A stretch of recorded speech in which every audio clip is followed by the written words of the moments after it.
Trip request. Higher එකට request එකක් ආවම ඇක්සෙප්ට් කරන්නේ කොහොමද? ඒකත් හරි ලේසියි.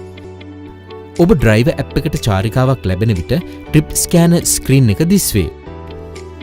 එම ස්ක්‍රීන් එක උඩට සහ පහළට කිරීමෙන් කැමති ට්‍රිප් එකක් තෝරාගෙන ට්‍රිප් එක ඇක්සෙප්ට් කරන්න පුළුවන්. ඔබට වගේම ඔබ අවට ඉන්න අනෙක් ත්‍රිදුරන්ටත් මේ ට්‍රිප්ස් මෙලෙසම පෙන්වනවා. පිළිගැනීමට ටැප් කරන්න.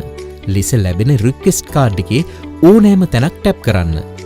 ඉන්පසු ඔබට පැසෙන්ජර් ළඟට යන්න ඕන පාර ඇප් එකේ දිස්වන මැප් එක මගින් දැක ගන්න පුළුවන් අතර ඔබට අවශ්‍ය නම් පමණක් මෙම නැවිගේෂන් අයිකන් එක ටැප් කරලා Google Map එක මගින්ද බලා ගන්න පුළුවන්. එමෙන්ම හෝම් ස්ක්‍රීන් එකේ high details ස්ක්‍රීන් එක ඩ්‍රැග් කරලා උඩට අරන් chat බටන් එක ටැප් කර ඇමතුමක් ලබා ගන්න පුළුවන්.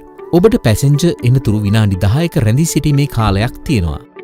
පැසෙන්ජර් ආවම ඔබට පුළුවන් චාරිකාව ආරම්භන්න බටන් එක දකුණට ස්වයිප් කරලා ට්‍රිප් එක ස්ටාර්ට් කරන්න. පැසෙන්ජර්ගේ ඩ්‍රොප් ලොකේෂන් එකට පැමිණි පසු චාරිකාව අවසන් කරන්න බටන් එක දකුණට ස්වයිප් කරලා ට්‍රිප් එක එන්ඩ් කරන්න පුළුවන්.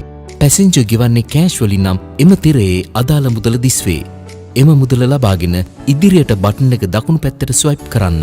ඔබගේ රේටින් එක සඳහන් කරලා හයර් එක අවසන් කරන්න. ඔබට ලැබුණු හයර් එක කාඩ් හෝ කෝපරේට් හයර් එකක් නම් ඔබට තියෙන්නේ පැසෙන්ජර්ව රේට් කරන්න විතරයි.